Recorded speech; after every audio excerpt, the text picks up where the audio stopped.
Top of the morning to you, or should I say top of the afternoon to you. Okay, so today is Saturday, May 6th, day 50. Can you believe it? Day 50 on the Appalachian Trail. And so I left Stanimals probably about 10:30. So Stanimals was like 4 miles from the trailhead. So you had to take a shuttle from the trailhead to Stanimals, which was actually in an excellent location because it was, get off the trail here.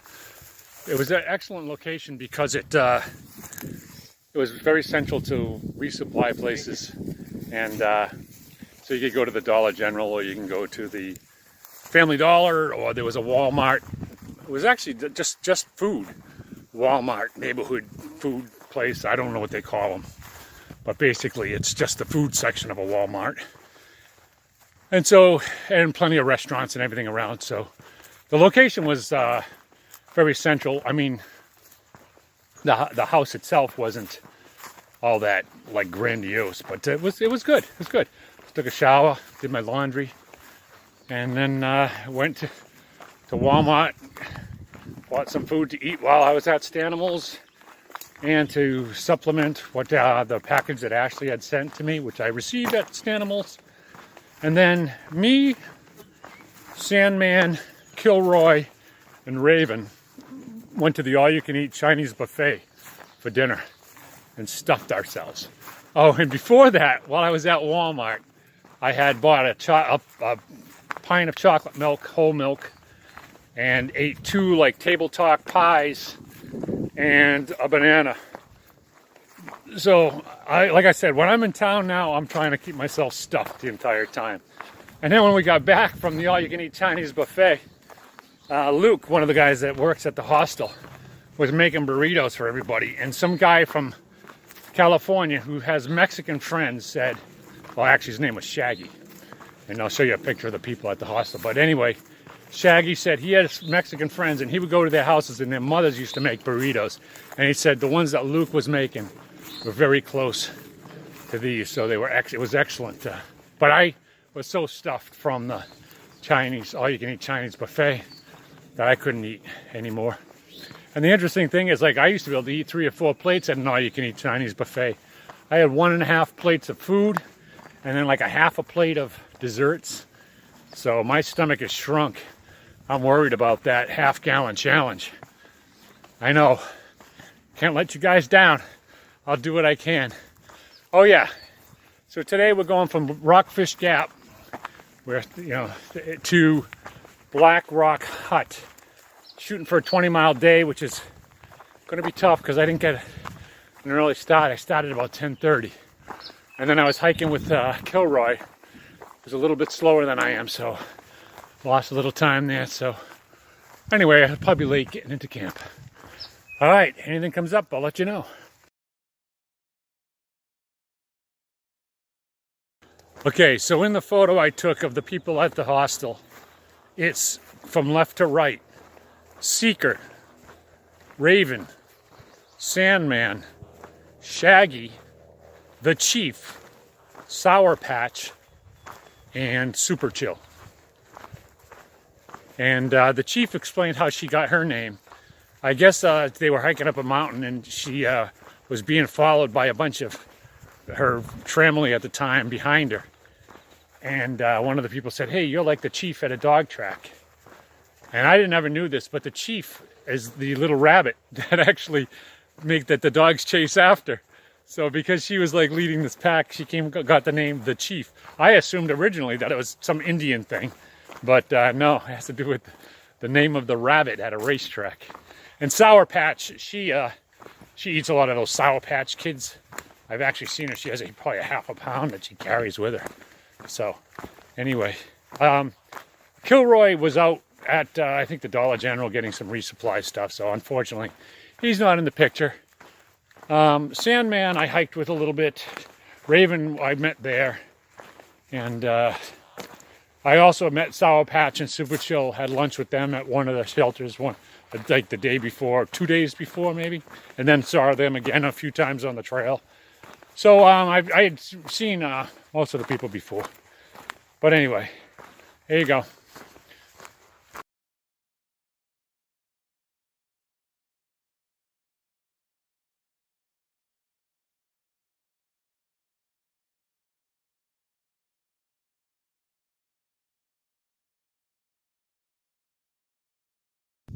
Oh, here's something different. They got like little seats out here.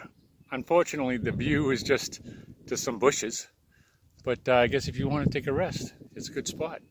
And you can see behind me, it's the World Telecom Communications Center on the top of this mountain. Anyway. Oh, and so for breakfast, Luke was making pancakes. So I had either 9 or 12 pancakes, but they were only like 6-inch size pancakes, but they had little Reese's peanut butter nuggets in them. They were good. And then I had bought a 4-pack of the Jimmy Dean croissantwiches, sausage, egg, and cheese. I ate 3 of those and gave one of them away because I couldn't eat anymore. Had a grapefruit and a mandarin orange. So like I said, I'm forcing myself to eat. It's interesting because it's like I don't really feel like eating that much. I mean, don't get me wrong, I would eat 1 or 2 of those sandwiches, but 3 plus the grapefruit, plus the orange, plus the 9 pancakes, or maybe it was 12 pancakes. It's a lot of food. But I'm forcing myself because, I weighed myself. They had a scale there, and I came in at 158, which I don't know if I trust that scale, but yeah, so I really don't want to be losing any more weight. So when I weighed my pack weighed 35 pounds leaving. So that means I have 5 extra pounds of food for 5 days. So that's like an extra pound a day. So I'm trying to pack on some more calories. It's just weird. It's just a weird situation to be in.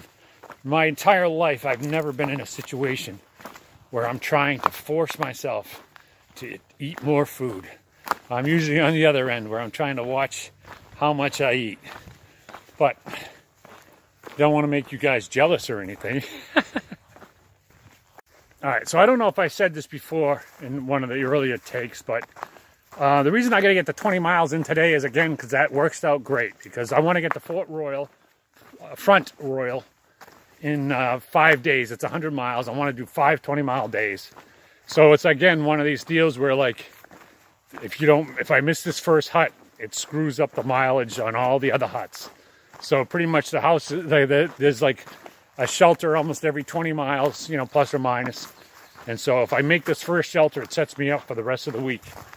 And the Shenandoahs do not have as much elevation change. They do have ups and downs, but it's a lot easier to do, let's say you were hiking over 8 miles. And let's say it's, the first 4 miles is going uphill and the second 4 miles is going downhill. That's a lot more difficult than doing 8 miles where every half mile is an uphill and the other half is a downhill. So basically, you might have the same amount of elevation change, but when they're in shorter bursts, it makes it easier because you use different muscles going up and down hills. And the Shenandoahs do not have big mountains or big hills. We just seem to be going along a ridge, so it's a bunch of littler, smaller ups and downs.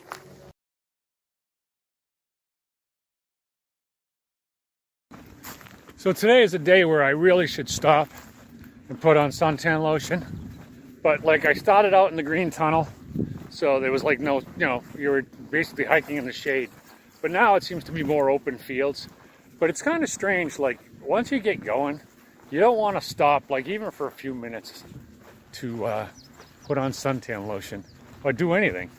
It's like you just want to start getting these miles done because you got 20 miles to do, and every minute you stop or whatever takes away from it.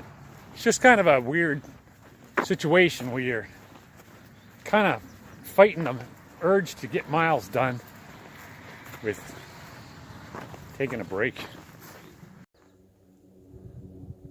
All right, this is probably our view of the day. So you can see the mountain with the radio towers that we were just at about a half hour ago.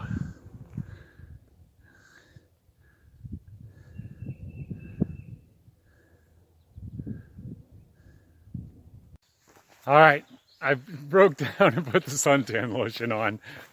It's funny because I'm out here baking and I can just feel the sun on the back of my neck, and I'm like, you know what? Don't want to get burnt. Seen that on too many hikers. So I stopped and spent the whatever 5 minutes it took to dig out the suntan lotion and put it on. But I'm all set now. Off would we go. So I was out here and I came across a gentleman who's doing some research so that he can hike the AT next year when he's 75 years old.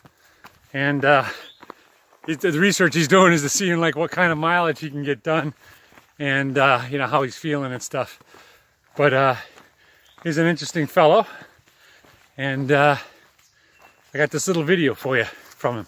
So what's your trail name? Well, this year it's Mud. Mud. And I can tell you the story about that, but that's not what we're here for. Right. So, yeah, we were talking about hiking and filling up our packs with a lot of excess food.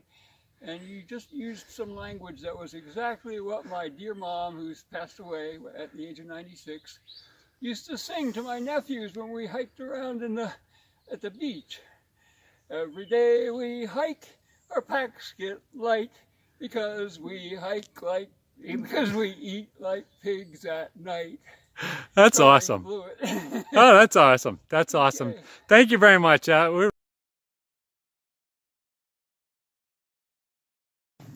So my left knee's been bothering me. So actually, while I was at Waynesboro, I bought a knee brace. It's kind of funny because I sent one back to Ashley, but that one had started to like pinch and stuff. So after a couple of weeks, it had kind of lost its shape or whatever. This one actually feels really good. But the interesting thing about the knee bothering, okay, so I started out to hike and everything was fine. Then my heel started bothering me. So I bought insoles. And I think the insoles crowded my toes. So it helped with the heels, but I think it's what caused my big toe to end up being crowded and having an issue. And because my big toe was having an issue, I think I changed my gait to leave pressure from my big toe, which I think is probably what kind of has affected my knee. It's just amazing how there's like this chain of events of things that kind of can happen. But anyway, no pain, no rain, no main, so you just keep on going. Now this log that we had to either go over or under looks like has some poison ivy on it. Don't touch the log. You know, I gotta say, going off trail to the hostels makes all the difference in the world. It's funny because it just gives you like a break from the I don't know if you want to call it grind, because it's not really grind. I mean, I'm loving it out here, but it's a well-needed break, and it definitely makes the next few days a lot more enjoyable.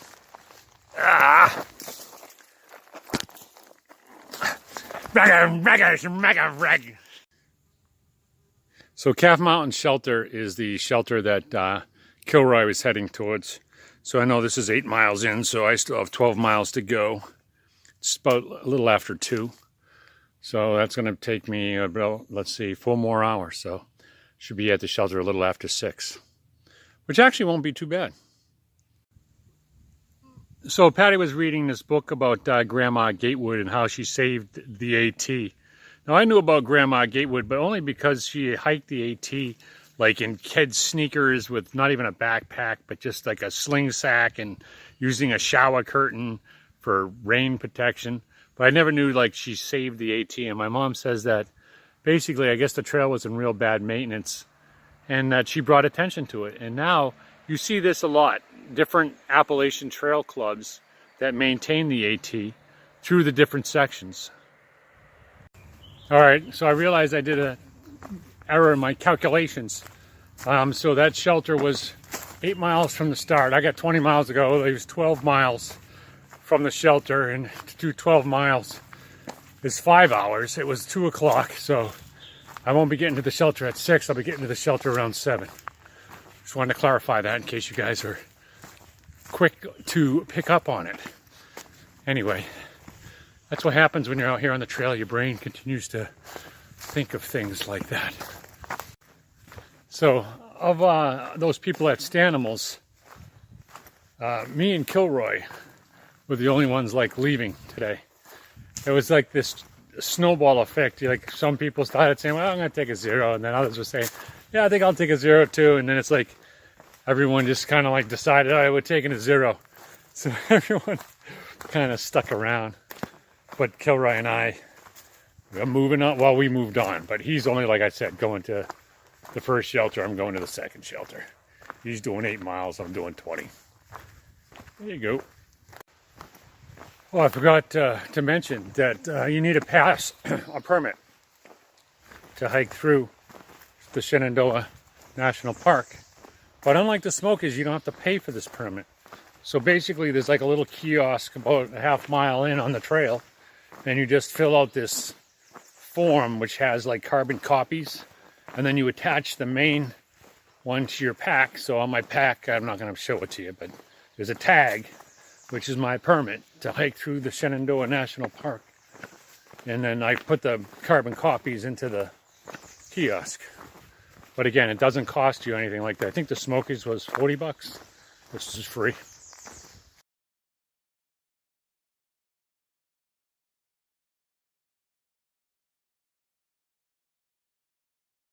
Well, there was some super duper trail magic.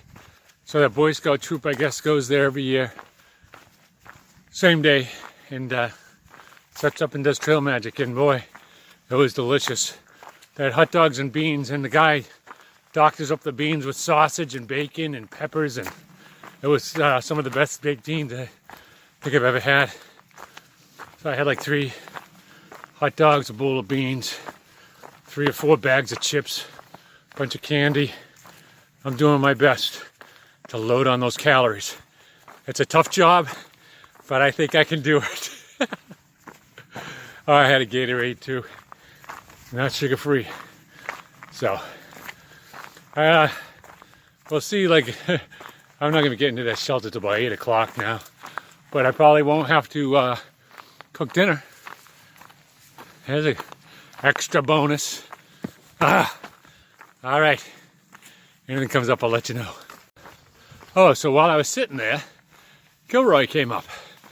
So I was probably there for a good hour total. He came up maybe a half hour after me, and he's shooting for the second cabin. So he changed his mind. He probably got to that first one, realized he still had. Oh, you know what it is? He got new shoes, so his feet are feeling much better now. So I think he's gonna push the mileage. But anyway, if anything comes up, I'll let you know.